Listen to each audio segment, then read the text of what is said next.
In this video, we're going to review question 8 from page 147. It's from section 3.1 of your notes. It's a basic question that goes over all the concepts that are in your notes, so make sure you watch the video. Also, when you're doing the homework, you should be able to check your solutions using the solution manual placed on your learning platform, because that's how you learn math. You really need to have it.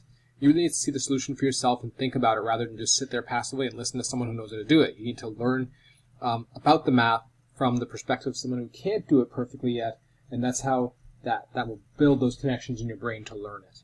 But I will go over this one just as another example because it is a good example to see, and then you'll try some more on your own. So it's a series of questions that looks at one equation. The equation is C is equal to 5/9 times F minus 32. And so it's an equation that lets you convert the Fahrenheit temperature into degrees Celsius temperature, because temperature has different units that you can use. Here we use Celsius, but in most places use Celsius as well, but you'll see in the States, you'll see Fahrenheit, for example. Now the first question is which variable is independent and which variable is dependent in this question. Now usually a giveaway is the variable that's written at the start here, the one that's alone, that's usually going to be your dependent variable. I'm going to call that dv. And then the one that's in the rest of the equation with everything else, that's your independent variable. And the way to think about it is this C, this degrees Celsius here, is going to change depending on what you input into this F over here. If I put 32, C will change. If I put 48, C will change. So C depends on F. So the independent variable in this situation is going to be F. So for example, if I have, I'm just making another equation up, y is equal to mx plus b. Y is alone here, so this is going to be my dependent variable, and x is in the rest of the equation here, so it'll be my independent variable. And when I change x, it's going to change y. So y will depend on what I put into x. So C will depend on what I put into F over here. So that's the first question. The next question is describe the relation using a table of values. So actually I should put B, but I called it 2 here. A table of values, again, just is a different way of representing the relationship between the Celsius and the Fahrenheit. The equation gives you a bit more information, but we could select a few values to put into a table of values. Typically when you're drawing a table of values, if you're doing it vertically, your x, your independent variable is going to be on the left side. So for example, this is my x, which is actually F. So I should put F instead, but I'm going to put, let me erase that to put F, because that's my independent variable. So F. But up here I'm just going to put a reminder that that's really x. And then my dependent variable, C, goes over here, and we'll have y over here. So I can select some values for my table of values. What I want to do is probably select some values that will give me a multiple of 9. And the reason I'm doing that is because there's 9 in the denominator here. And so if I have a multiple of 9, it makes it easy to cancel out that 9 and have a nice whole number, which I'll probably be plotting later. And the reason I'm thinking I'm going to be plotting something later, or making a graph later, is because if you read the question carefully, you'll see that you'll have to graph the relation after. So I'm going to choose values that make it nice and easy for me to graph the relation. The first one is going to be a nice easy one. The first value I'll choose is Fahrenheit, 32 degrees Fahrenheit. And here's why. I'm going to do the work at the bottom. It's a bit sloppy. You'll have to be more organized than I am. But if I choose 32, I get C is equal to 5/9 times 32 minus 32. And if you'll notice that this gives you 0 here. So I'll have 5/9 times 0, which is really just 0. So at 32 Fahrenheit, your degrees Celsius is 0.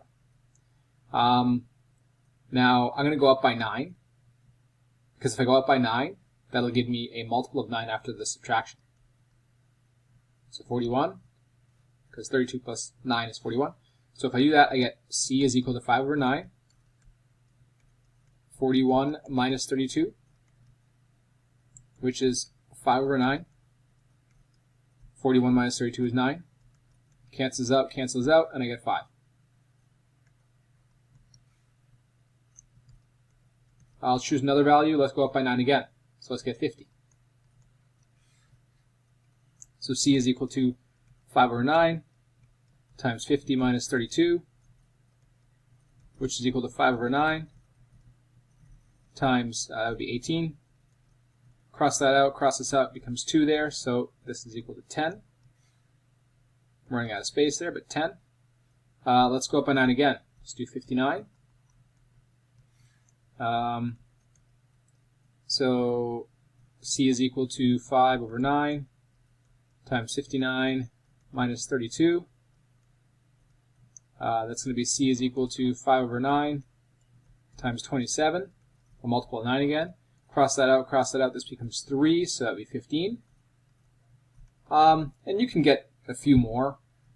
Usually I like to get about 6 points. I'll just go for 5 points for now.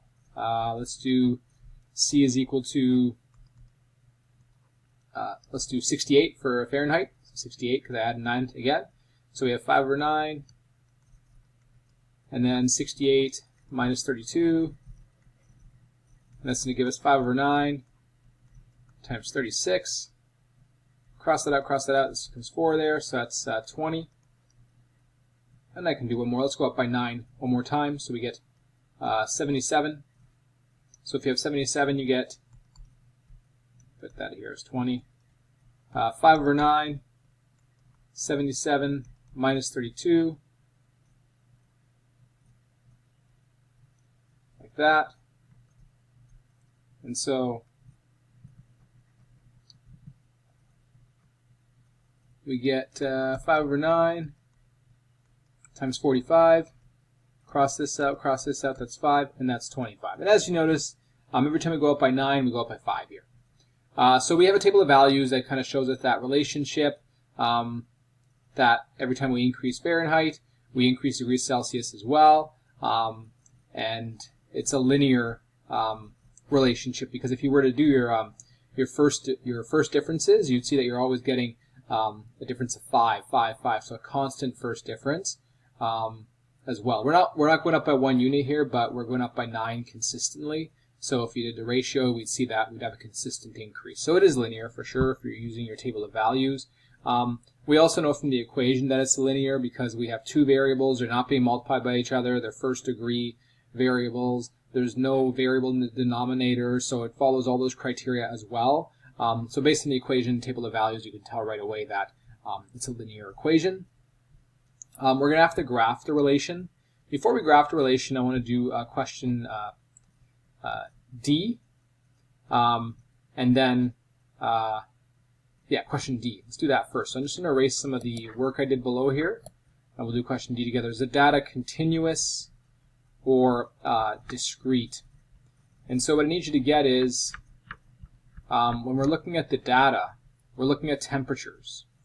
And so temperatures, they don't just have to be whole numbers. They could have decimal values. You could have, for example, a temperature of 0.1, 5.1, 5.13. So you can have values in between all these values here. So because you can have all those in between values, we know that we're looking at continuous data. And that's the case for both the independent variable and the dependent variable. So continuous data in this case here for temperature. It's not like saying there's one person, two people, 3 people, 4, and you can't have anything in between. You can actually have values in between for temperatures. And so that's why we choose continuous data in that case. Now we're going to take a look at calculating the Celsius temperature using the equation, and then we'll do the graph after. So we want to know what the Celsius temperature would be when the Fahrenheit temperature is 100. So to do that, so that's question F. So let's just say question 6 here. Question F or 6. Let's get our ink here.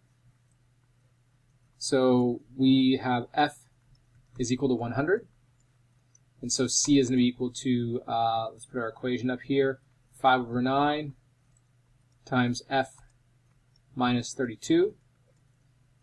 And then we're going to put the 100 in there, so 5 over 9 times 100 minus 32. And we're going to go ahead and proceed with that to simplify. So we have, I'm going to carry the work out on the side. I should be continuing below. I just ran out of space here, but you would be continuing onto the side there. Oh, no, I have a bit more room actually. I just had to scroll down and see that. So I get, let's get the ink back. 5 over 9. 100 minus 32, that's 68. So if I do that whole multiplication, usually I want to leave it in fraction form, so I can do that. So 5 times 68 gives me 340. Whoops, 340 over 9. And it doesn't seem that I could simplify that anymore, but let's see what we get when we actually do that. So if I get 340 over 9, I'm just going to put that that's equal to approximately 37.8 degrees Celsius.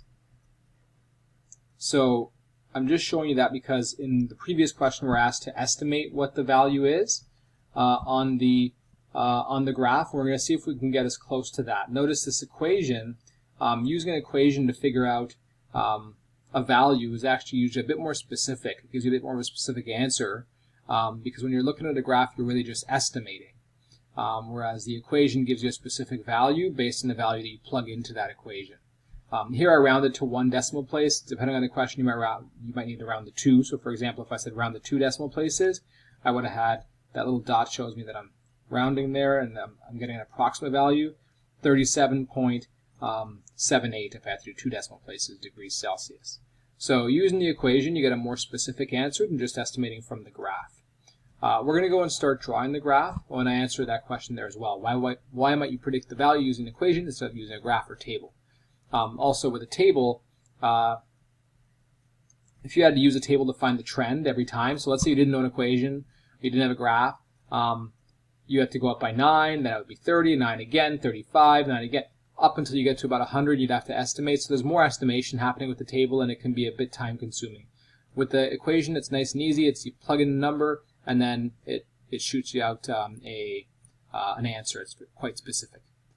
So it's a good predictive tool. So let's go and start that graph. So for the graph, we want to go up to 100. We want to use up most of our graph space. I'm not going to use up the entire graph here. I'm going to use a smaller section of the graph. I'll probably just draw it over here. We won't have time to finish the graph in this video, but we'll do it in the next one. You should use up more of the graph space. I'm just doing this quickly, just to show you the idea behind it. We need to think of a good scale for our axes. So this would be my x-axis, my y-axis. I could probably go into the negatives, but I'm not going to worry about that now. I'm just going to focus on the positives in this case because we're asking you to estimate up to 100. But you just have to kind of read the question carefully to see where you're going to go with. We want to make sure we have a title on our axes, so temperature in Fahrenheit, which is on my x-axis, my independent variable, and then my dependent variable is on the y-axis, temperature in degrees Celsius. And then don't forget your title is going to be your dependent variable versus your independent variable, so temperature in degrees Celsius versus temperature in Fahrenheit. I'm going to go up by 5s for the y-axis just because I have most of my values in 5s there. So we'll make this 0, 5, 10, 15, 20, 25, 30, 35, 40, 45, 50, and 55. And then for the x-axis, we need to choose a scale there too. And we'll do that in the next video to complete this graph.